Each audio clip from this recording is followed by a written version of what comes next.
Animated Marvel movies are kind of not a topic of discussion that often. Usually when it comes to animated superhero movies, DC gets all the praise, and rightfully so. They have kept a strong stride of consistency from the beginning. Marvel, on the other hand, they didn't even make an animated movie until 2006, which ended up being an Avengers movie. Yeah, based off the Ultimates. I was really stumped by the fact people never talk about this movie, especially because it's the first animated Marvel movie and an Avengers movie before the Avengers movie. But for an Avengers movie, we're gonna have to start it out with Captain America, baby.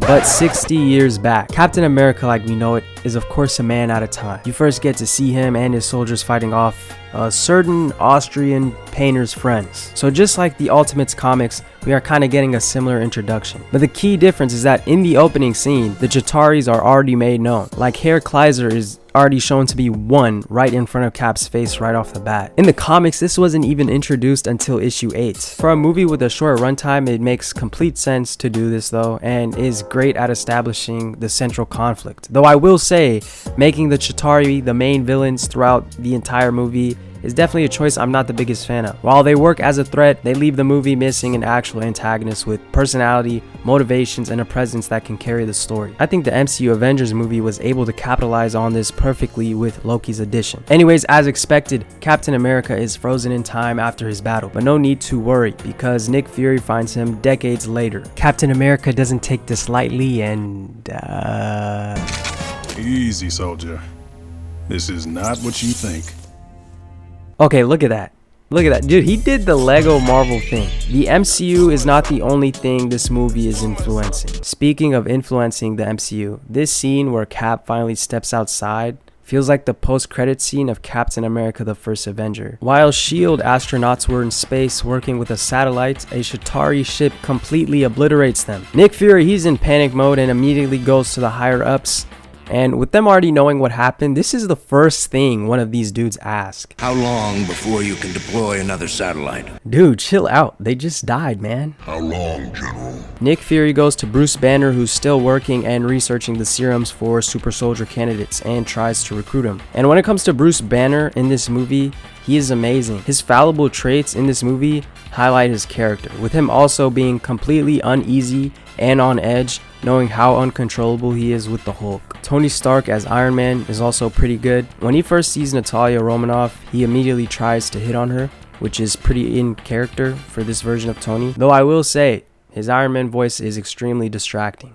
Sorry folks, that's all for today. I'm late for a tune-up. Scream and your entire staff dies. Also, this is proof that Homelander totally could have held that plane. But just going back to Tony, I love this still shot, and at the same time, it feels a little incomplete, like it has not been fully deserved yet. I respect the creative vision to have a shot like this. I just wish Tony Stark went through more of an impactful arc to lead us to that shot, which is in like the final 15 minutes of the movie. To be fair, Captain America did steal the show amongst all the other characters with the length given. Putting the writing aside for a second, one thing I do have to point out is the animation. I think for the most part it works, but there are definitely times you can get pulled out of it a bit. But for an animated superhero movie that was made 20 years ago with a $3.5 million budget, I think it's definitely forgiving. Then we get to the movie's strongest aspect, Steve Rogers and his integration back into what he once knew as home. Everything is foreign to him, and this makes me wish we had some more wholesome little scenes like this in the MCU. I'm gonna dye it black and then get it pierced. What do you think?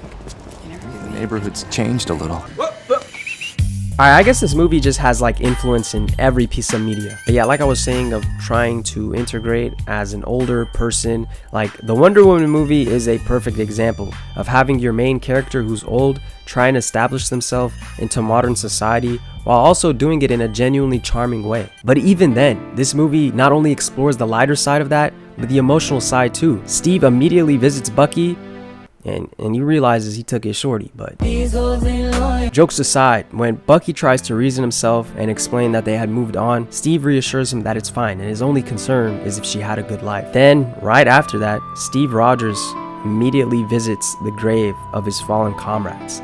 Everything about these scenes going one after another is done so perfectly. I'm not even exaggerating. This is exactly how you have to showcase the isolation and tragedy of a man who's lost an entire lifetime. Thor is one of the characters with less screen time and initially declines Nick Fury's recruitment. Hank and Janet are also pretty fun in this movie and have a chemistry that can carry the stale moments, considering most of these other characters are meeting each other for the first time. The heroes all finally get to team up, and after failing to stop a Chitauri from infiltrating a shield base, they have a falling out, which actually sets up more good things for this movie. Captain America, he immediately feels that he has to take accountability from it, which is good for not making him seem like a leader just because he is. It's a simple trait, but it's important. The falling out also leads Nick Fury to rush Bruce into having the super soldier serums ready. But deep down this whole time, Bruce feels that he can bring the Hulk under control with the super soldier serum after studying Steve's blood. And instead of using it on the candidates like Nick Fury intended, Bruce uses it on himself, which turns him into the Hulk. His plan seems to work right now because he has Bruce's mind in full control. But the Chitauris, on the other hand, they're spinning again, but this time we got the Hulk.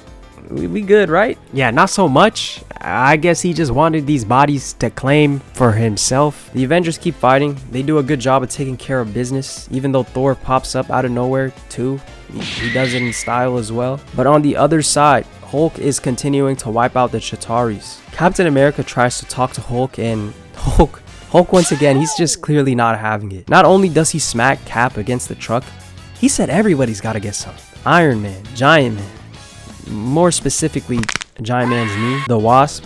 Yeah bro, that dash of glitter totally would have done the trick. But Thor, yeah, Thor, he's giving Hulk a worthy fight. Yeah, nah, I'm joking. Thor 2, yeah, no one's safe. That smack wasn't even somehow the most disrespectful part of the Thor and Hulk fight. It's the fact he somehow picked up Thor's hammer and he proceeded to throw it directly at him. Captain America steps back in again. Giant Man tries to do the same, and yeah, Giant Man, dude, this just isn't your fight, bro. Iron Man steps in to help Cap while Betty Ross tries to tranquilize Hulk. She comes in and gives it to Cap, but just as he's about to shoot, Hulk knocks him out again. Black Widow picks up the tranquilizer and jabs it in Hulk's back. With it still there, it's a classic Betty Ross Hulk, "this isn't you" moment. And all it takes is a woman's touch.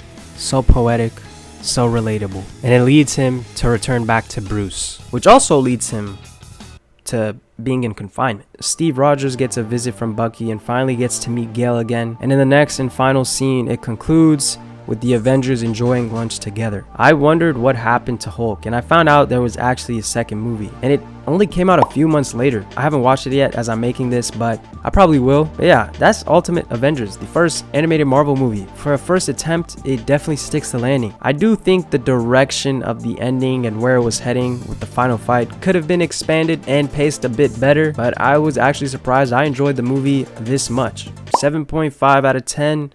Good stuff. Goodbye.